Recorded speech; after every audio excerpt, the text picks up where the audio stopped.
organizers for putting this event together and for inviting me to share some thoughts with you.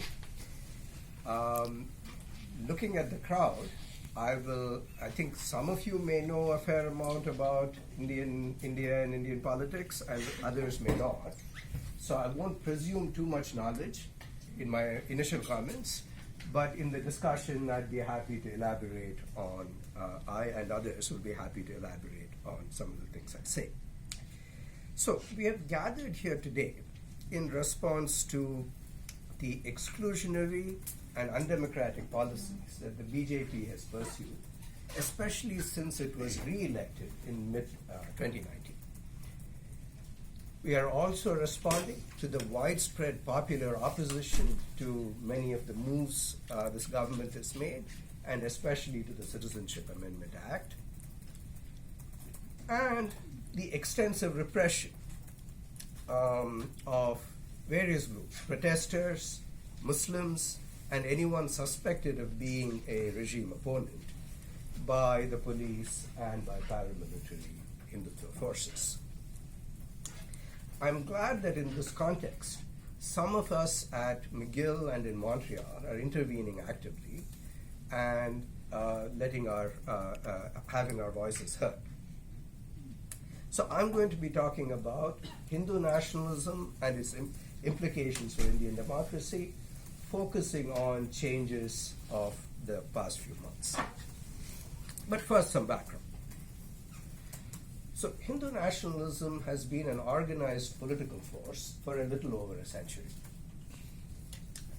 But it became a major electoral force only from the late 1980s, and especially over the past decade when the BJP for the first time came to power on its own, getting an absolute majority of seats in the lower house of parliament.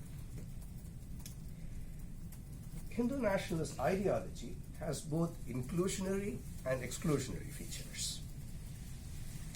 It promotes a view of India as a Hindu nation, although 20 to 25% of Indians practice religions other than Hinduism and claim religious identities other than Hindu identity. However, its ideologues say that they base Hindu identity not on religious practice, not on ancestry, but in a feeling of cultural and territorial belonging in India, which makes it sound more inclusive. So this suggests that non-Hindus who feel rooted in India belong equally in the political community. But at the same time, Hindu nationalists promote suspicions of Muslims and Christians whose religions originated outside South Asia and may feel links to their transnational religious communities. They mobilize support somewhat systematically in opposition to these groups, which they claim prioritize their religious identities over their Indian identities and periodically inflict violence on them. Moreover, they characterize Hindu culture primarily with reference to upper caste norms, Sanskritic Hindi drawing more from the classical language of Sanskrit, and the religious practices of northern and central India, while also growing in other regions and among other groups, including Dalits and Adivasis, that is the lowest caste and so-called tribal groups, partly by opposing Muslims and Christians. So in sum, the rhetoric sounds inclusionary at times, but mobilization and practice is somewhat systematically exclusionary and periodically violent. Now, Hindu nationalists have an ambivalent relationship with Indian democracy. The early movement leaders drew inspiration partly from interwar European fascism. The main Hindutva organizations were not involved in the Indian nationalist movement, the anti-colonial movement, that crucially enabled the establishment of democracy in India. However, they participated in post-colonial India's democratic and electoral institutions, because they saw that these institutions were popular and growing stronger. They even pressed to restore these institutions when they were briefly replaced during the so-called emergency of the mid-1970s. At the same time, when they gained legislative power, they used it to undermine democratic norms, and especially the rights of religious minorities, their political opponents, and sometimes of Dalits and Adivasis. They periodically inflicted violence on these various outgroups, the groups that they felt didn't quite belong in their vision of a political community. And most massively in 1992, after the destruction of the Babri Masjid, and in Gujarat in 2002. They planned the location and timing of such violence to maximize its electoral benefits, to maximize the power they get as a result, power and support. The Gujarat pogrom of 2002, in which at least 2,000 people, most of them Muslims, were killed and many more injured, it crucially built the political career of Narendra Modi and helped him later become a national leader and the Prime Minister.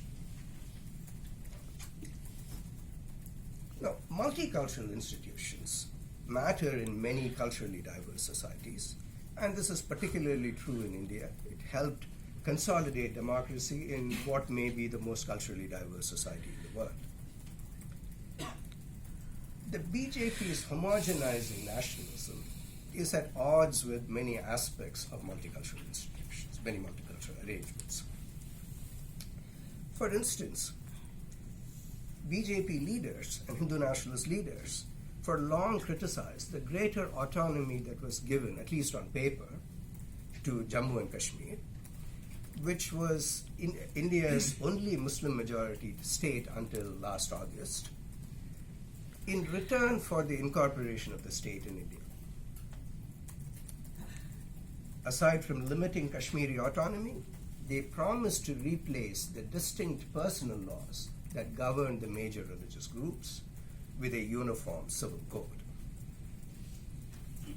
They were also uncomfortable with the recognition given to different languages, federalism, the formation of states along lines of language use, and reservation, that is preferential policies extended to the lowest castes, so-called tribal groups, and middle castes in higher education and government employment. But they lived with some of these arrangements, seeing that they were popular among some of their target groups, groups amongst which they hoped to grow, such as middle and lower caste Hindus.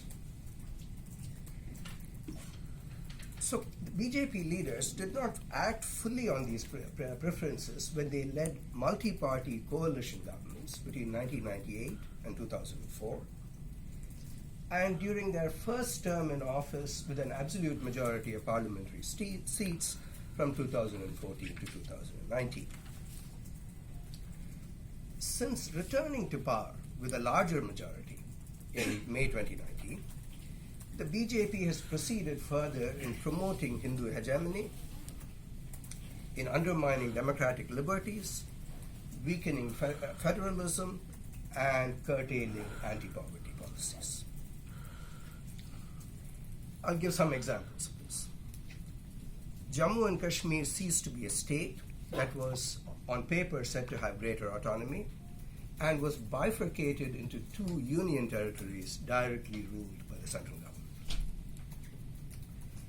Muslim personal law was changed through the criminalization of immediately effective triple talaq, that is, immediate abandonment and immediately effective divorce, without similar measures being taken against spousal abandonment by other men, by non-Muslim men, and the autonomy of state governments was reduced. Moreover, a national register of citizens was introduced in Assam, as mentioned by some of the earlier speakers. It was suggested that such a population register would be introduced in the rest of the country, and the Citizenship Act was amended to make Indian citizenship readily available to non-Muslim refugees, but not to Muslim refugees from Bangladesh, Pakistan, and Afghanistan. The Citizenship Amendment Act was the most far-reaching of the recent policy changes. As some of the earlier speakers mentioned, many poorer and less privileged individuals lack documentation of their birth and residency. So it may not only limit the access of recent Muslim immigrants to citizenship, but also jeopardize the citizenship status of Muslims who have lived in India for generations. The establishment of detention camps for those whose Indian citizenship is considered unproven suggests that the livelihoods of these people will be seriously damaged. Now, how bad is the situation? The victory of the BJP in 2 consecutive national elections and the measures that the party has adopted to promote Hindu hegemony creates pessimism in some about the future of democracy and tolerance in India. However, the party's electoral dominance is not as great as its share of parliamentary seats suggests. The BJP polled 37.4% and 31.3% respectively in 2019 and 2014, the last 2 national elections, about 10 percentage points less than the Congress party used to poll in its heyday from the 1950s to the 1980s in most elections. This nevertheless gained the BJP an absolute majority of seats because the other parties didn't pool their votes effectively. Moreover, the BJP's performance has been weaker, especially over the past few months, in state elections in which more voters prioritize concerns specific to region, caste, class, and so on. The Citizenship Amendment Act poses a graver threat to democracy than any of the other recent moves, and so has faced the most widespread civil society opposition. Such protest is crucial to limit repression. So, in sum, the future of democracy and tolerance in India are sharply contested, but they haven't been irrevocably undermined. The future is still uncertain, and how people intervene in the ongoing political battles will make a real difference. Now, this teaching is supposed to be part of a series on global fascism. So I want to end by pointing to some differences between what's going on in India today around the Hindu majoritarian project and what happened in interwar Europe when, let's say, shall we say, classical fascism, early fascism emerged. Fascist forces assumed power initially in the first half of the 20th century in countries like Italy, Germany, Spain, and Portugal, where autocratic monarchies had ruled until recently and democracy had not struck deep root. Democracy has existed for much longer, and civil society, political parties, and representative institutions are stronger in India today than they were in those countries in the interwar period. This is also the case in some other countries where governments and social movements are promoting the hegemony of the racial, religious, and ethnic majorities, countries such as otherwise varied countries such as the United States, Austria, Israel, and Turkey. This has pressed majoritarian nationalists to operate partly within democratic institutions and also provided more space for their opponents to resist their initiatives. So the outcomes of such political contestation remain uncertain.